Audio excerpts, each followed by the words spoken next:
Атырауда қоғамда елең еткізген ауыр іс бойынша күдікке ілінген азаматтың әкесі алғаш рет ел алдына шықты.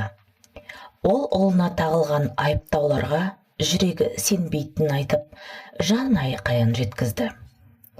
Әкенің айтуы бойынша, соңғы күндері әлеуметтік желілерде түрлі болжамдар көбейіп кеткен.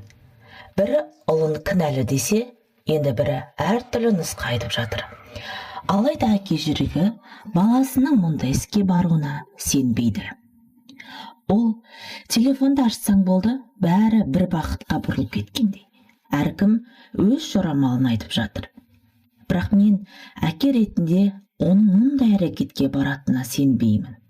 Мінезі жұмсақ, ешкімге жамандық ойламайтын бала еді, деп көзіне жас алды. Бұл сөздер қоғамды екіге бөлді.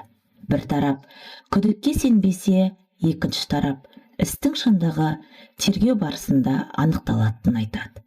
Ал әке үшін ең ауыры жұрт пікірінің тасқыны. Себебі әр ата-ана баласын жамандықпен байланыстыруды қаламайды. Атырау өңіріндегі бұл жағдай көпшілікке бір ой салды. Шындықты тек ресми тергеу ғана анықтай алады. Ал қауесет пен жорамал тағдырды өзгертіп жіберуі мүмкін.